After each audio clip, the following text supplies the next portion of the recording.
Hey everybody, we are backstage here at the biggest selling ever Inside the Ropes gig, live here in Dublin with Mr. Chris Jericho. I owe you gratitude, the biggest selling show we've ever done. That's awesome, man. You guys have done like 20 shows? 26 shows? 26 shows is the biggest crowd. And yeah, what a cool experience too. Like, I've done these shows before in the past. It's been a couple years, but these two are the best two, from crowd reaction, from attendance. You know, we sold out both shows tonight with 900, it was funny because we've been counting down the tickets like hour by hour. What, 889? 889, 896, and then finally we sold the last pair like 20 minutes before. And that's fun. You know, it's always great when you see the word sellout on any marquee, because that tells me that you can always sell more tickets. You know, it's like what Paul McCartney says, it's always good to have a sellout. I don't care if it's 100 people, because you know you could have sold more.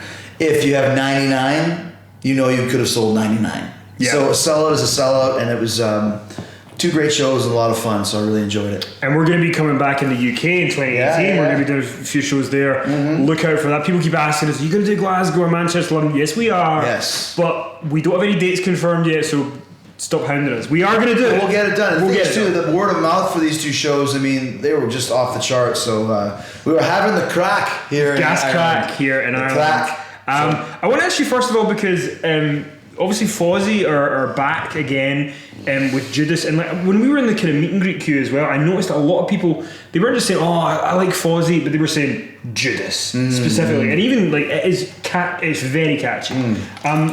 In terms of kind of writing Judas, was there any different process you guys went through for it? Because it almost feels like in 5 years you might look back and go, Fozzy's anthem could be Judas. You know, it's got that vibe to it. It's our biggest show that we've ever had, our biggest song that we've ever had for sure, right out of the gate. It's only been out just over a month, and it's almost 5 million views on YouTube and top of the charts on iTunes in 8 different countries, including Saudi Arabia, which is true. But it's just, for whatever reason, just struck a chord. And it is cool because, especially here in Ireland, the UK and Ireland, Fozzy's always been our biggest. Mm-hmm.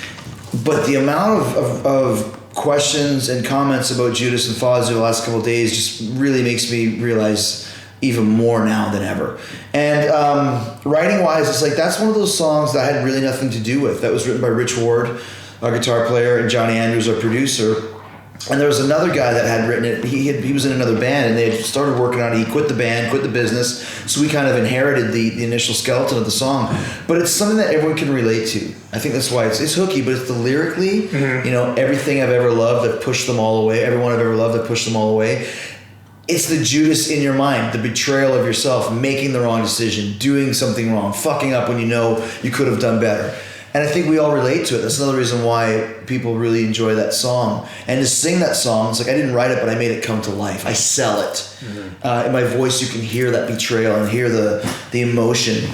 And all that stuff is important when you do a song. And like I said, it's worked right off the bat. So we're really, really excited because it's just getting started too. Yeah, and you guys are coming back to the UK in October and Ireland. Yeah. I want to ask you, your last WWE run that you had was quite a long run for you in terms of how long you do these kind of runs, because sometimes it's 3 months or sometimes it's a one shot, like it varies. When you came back in 2016 and you entered the Royal Rumble and you were kind of back on a kind of regular basis, at that point, did you know that you were going to stay as long as you did, or was it kind of one of those things if things escalated to the point where you were like, yeah, I'm going to stick around longer? No, the original plan was for me to stay just until WrestleMania, the pay-per-view after WrestleMania 2016. Came in the Royal Rumble, and then I was going to work with Dean Ambrose at WrestleMania. That was the plan. But I kind of knew that things were... There was something going on that, like in the business we've been doing as long as I have, to catch the lightning in the bottle like that. You could feel a lot of momentum. And what happened was I knew I was going to turn heel, but it was supposed to be really quick, but Vince wanted to hold off until after the Royal Rumble. So I started planting some seeds as things that I felt would people off. Mm-hmm. Scarves and a vest. Like now the scarf, I love the scarf. When I was wearing it first, people were tweeting like, this scarf is stupid. How can he wear a vest with no shirt? Jericho doesn't have a shirt. He's a parody of himself. I remember I did something with New Day where I started the Rudy Tooty Booty. And people would kind of chant it, but not really. But I knew what I was doing. I knew it was stupid. I mean, I could probably get it over now, but this is a different world for me. But at the time, I knew that it was nothing more embarrassing than someone trying to lead a chant and then they're not really picking up on it. Mm-hmm. But I knew all of these things were getting people to go, Jericho's done, he's finished, he needs to quit, he needs to retire, starting a lot of animosity against me. And if you look back, January, February, March of 2016, as crazy as that sounds, where everyone now just thinks Jericho's the greatest thing ever, it was the exact opposite. But once again, that was me pulling the strings, man, because I knew when I turned heel, people would be like, what an asshole, get rid of this guy. And that's kind of how it all started. And then also, too, another thing is when AJ Styles came in, we were originally supposed to we were working the night after Royal Rumble, and it was just a one-off match and AJ wins. And I went to Vince and said, what's the plan for this? He said, we just need a good match. I said, well, I've got nothing going on next pay-per-view. He doesn't either. Why don't you have us do a pay-per-view match together? And Vince didn't know anything about AJ. You know, he doesn't know about guys that come in from other places. And right off the bat, I helped AJ figure out the style, which took him about 10 minutes. But there is a WWE way of doing things. And he asked me, you know, if there's anything you do to help me. So I did. And then finally I went to Vince one day and he goes, listen, we're changing WrestleMania. We're doing, Dean Ambrose is going to work with Brock Lesnar, and I want you to work with AJ. And I said, oh, but I just work with him. And he goes, no, you're going to turn heel on him. And I was like, nice. And that's when we started the Y2AJ thing, which I also knew was a dumb idea, but it was a 1 week of it. And then I turned on him and we were off to the races. That's when I realized, like, I'm enjoying myself. I don't want to leave right after WrestleMania. And also, too, Rich and the guys had started doing another Stuck Mojo record. Mm-hmm. And I thought, you know what? Let's take 2016 off completely from Fozzy. Let's make people, it's a very Iron Maiden thing to do. Let's not do a damn thing. Not spot shows, not a show here, a show there, nothing. Just completely disappear. You do the Stuck Mojo thing, I'll stay in the WWE, we'll reconvene in 2017, and we'll get going from there. So we always knew that May would be the return of Fozzy, and I was like, I kept pushing back my date. April went to June, which went to SummerSlam, which went to I'll stay till December, then I'll just stay until WrestleMania. And then Vince had this idea where it was going to be, I'm kind of jumping ahead, but the idea would be I beat Kevin Owens for the title at WrestleMania, and then work with Brock at the next pay-per-view, and then he kills me, and that's the end of it.